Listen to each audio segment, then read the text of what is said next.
Рядом была, представляете, не тронула ее. Дорогие друзья, родственники, близкие этой очаровательной девочки, можно... Иди сюда, Назилечка. Назиля, когда ты первый раз вышла на сцену, не надо эту грустную песню, это я заплачу. И так у меня жизнь не сладкая. Когда первый раз она вышла на сцену, я ее знала до этого тоже, она нашей очаровательной любви, получается, ученица, и все, она ее доченька, как она ее назвала, доченька. Мы все доченьки Ильи, но сейчас не о ней. О Илье можно говорить бесконечно. Назиля действительно за маленький срок она добилась огромнейших успехов. Во-первых, поет на лезгинском, табасаранском, азербайджанском, русском. Какой? Да, очень много языков. Я раньше думала, что я одна такая на сцене, честно. Умница!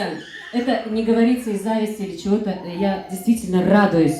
Ты достойна этого. У тебя все качества есть настоящего артиста. Давайте ей аплодисменты за это подарим. А песню я совершенно случайно, честно, совершенно случайно выложила просто в Инстаграм. Она говорит: слушай, мне моя понравилась. Я ей не дарила эту песню, я ей продала, честно, признаюсь. Да, поэтому можешь спокойно говорить, что это твоя песня авторская. Вот. Дело живет, и в следующий раз обязательно бесплатно напишу хорошую историю. Чтобы мне было приятно, действительно, чтобы я заслуженно говорила: да, это моя песня. Тут же я не могу сказать, я уже деньги как бы съела, чудес. Назилечка, я правду всегда говорю, я очень открытый человек.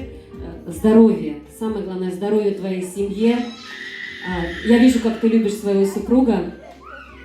Супругу хочу сказать, чтобы он тебя оберегал тебя, потому что в твоей нелегкой работе твое нервное состояние, твоя психика должна быть действительно спокойна, чтобы ты добилась высочайших успехов. Обычно начнет: куда пошла, зачем пошла, это никому не улыбайся, зачем ты улыбнулась, не улыбайся на камеру.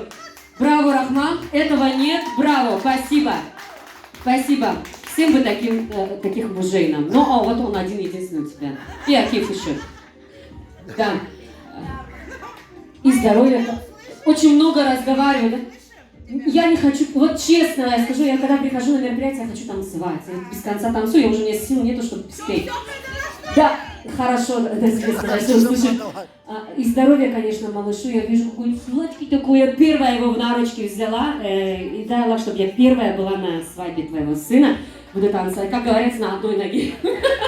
Обычно говорят: ну что ж, уже за много поболтала, давай красивую песню, вот эту вот красивую песню, оригинальную спой, пожалуйста. Спасибо огромное, моя родная. И, конечно же, красивая песня, о которой уже столько много слов сказано, прозвучит для вас.